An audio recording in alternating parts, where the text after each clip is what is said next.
Bismillahirrahmanirrahim. Assalamualaikum warahmatullahi wabarakatuh. Perkenalkan, kami dari kelompok 6 akan menjelaskan tentang materi kepemimpinan yang berjiwa wirausahawan. Baik, sebelum itu izinkan saya untuk memperkenalkan nama kelompok saya.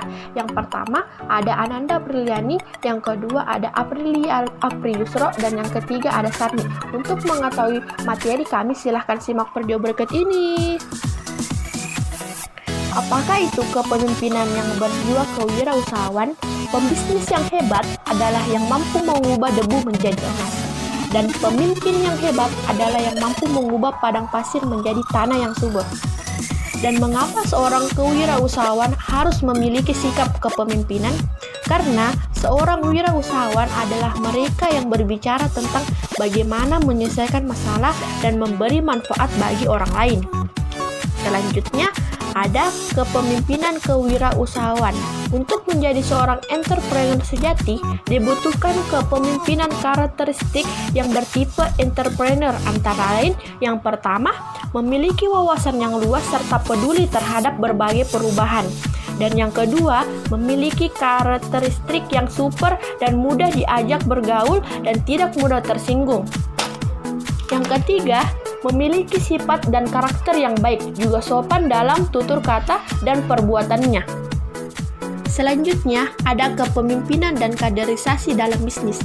Pemimpin yang bijaksana cenderung memikirkan perubahan yang lebih baik pada pasca kekuasaannya. Ia menginginkan pengganti dirinya lebih baik dari dirinya. Mengapa demikian? Karena kemajuan dan perubahan akan diperoleh jika pemimpin selanjutnya mampu memahami perjalanan masa lalunya sebagai kondisi yang pengalaman dalam mendukung setiap keputusannya. Secara umum, ada beberapa tujuan seorang pemimpin membuat keputusan untuk menciptakan kaderisasi dan kepemimpinan. Yang pertama, memberikan suatu kondisi stabil. Yang kedua, dapat mempertahankan pelaksanaan pekerjaan yang diperkirakan tidak dapat diselesaikan dalam jangka waktu menengah. Dan yang ketiga, menciptakan pengembangan dan pembangunan yang berkelanjutan. Pengaruh kaderisasi kepemimpinan. Kaderisasi adalah proses, cara perbuatan, mendidik, dan membentuk seseorang menjadi kader. Kaderisasi kepemimpinan adalah proses untuk mempersiapkan seseorang untuk menjadi pemimpin di masa yang akan datang, yang akan memikul tanggung jawab penting di lingkungan suatu organisasi atau tim. Mengapa perlu adanya kaderisasi? Karena semua orang yang termasuk sekarang menjadi pemimpin, suatu saat pasti akan mengakhiri kepemimpinan. Suka atau tidak, mau tidak mau, hal tersebut akan terjadi. Proses tersebut dapat terjadi karena beberapa faktor. Yang pertama, dalam suatu organisasi ada ketentuan periode kepemimpinan seseorang. Yang kedua, adanya penolakan dari anggota kelompok yang menghendaki pemimpinnya diganti, baik secara wajar maupun tidak wajar. Yang ketiga, proses alamiah, menjadi tua dan kehilangan kemampuan memimpin. Dan yang terakhir adalah kematian. Kaderisasi atau menciptakan pemimpin baru merupakan tugas besar dalam kepemimpinan, di mana kaderisasi kepemimpinan merupakan hal yang sangat penting dan vital di lingkungan organisasi. Beberapa cara agar kaderisasi kepemimpinan itu berjalan seperti yang kita harapkan adalah beri kepercayaan, kemudian beri semangat dan motivasi, lalu menjalin kedekatan. Selanjutnya, kepemimpinan yang otoriter dan tidak amanah. Pemimpin otoriter. Dalam menjalankan kepemimpinannya, seorang pemimpin otoriter selalu berusaha keras untuk bawahan, menuntut bawahan untuk disiplin dan taat sesuai dengan peraturannya. serta menggunakan meminta kepada bawahan untuk mendukung dan menghukum. Dengan adanya pemimpin yang otoriter dalam suatu organisasi, maka tujuan untuk mensejahterakan karyawan dan memberikan kenyamanan bagi karyawan dapat dimungkinkan terjadi.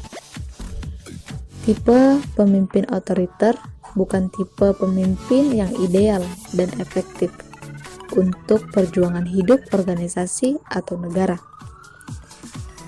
Nah, sedangkan pemimpin tidak amanah, itu banyak orang berlomba-lomba menjadi pemimpin. Akibatnya, banyak ditemukan pemimpin tidak amanah, cenderung otoriter, dan memanfaatkan kekuasaannya untuk memaksa. Idealnya, para pemimpin dan pejabat negeri ini hendaknya sedikit bicara, cepat bertindak, jujur, berani, dan rendah hati. Kalau semua itu dimiliki pemimpin kita, maka bukan impian lagi negeri ini. Negeri ini akan menjadi negeri yang adil, makmur, dan sejahtera.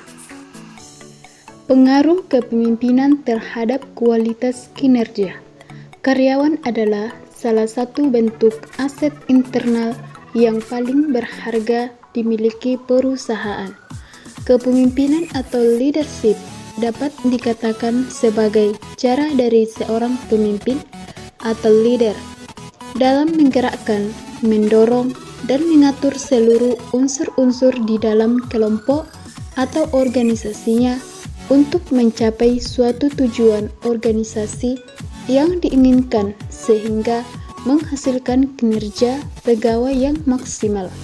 Selanjutnya, hubungan pemimpin dan karyawan. Seperti yang kita ketahui bahwa hubungan pemimpin dan karyawan sangat erat karena karyawan adalah salah satu faktor internal yang akan ambil bagian dalam sukses atau tidaknya sebuah perusahaan. Maka dari itu, jangan pernah menganggap remeh seorang karyawan. Jika mereka tidak ada, suksesnya perusahaan akan terlambat. Yang selanjutnya ada bagian G, kasus dan solusi. Kasus dalam Kamus Besar Bahasa Indonesia adalah keadaan yang sebenarnya dari suatu urusan atau perkara, dan solusi adalah penyelesaian atau pemecahan masalah dan jalan keluar atau sebuah masalah. Solusi dalam menyelesaikan masalah antara pemimpin dan karyawan. Ada beberapa solusi dalam menyelesaikan masalah tersebut, antara lain: yang pertama, membangun dan menghilangkan kemalasan karyawan. Yang kedua, pemimpin harus upgrade pengetahuan dan ilmu yang dimiliki. Yang ketiga, pemimpin harus memperhatikan sisi positif agar patut dan diteladani. Demikian materi yang dapat kami sampaikan dari kelompok kami. Lebih dan kurangnya mohon dimaafkan. Wassalamualaikum warahmatullahi wabarakatuh.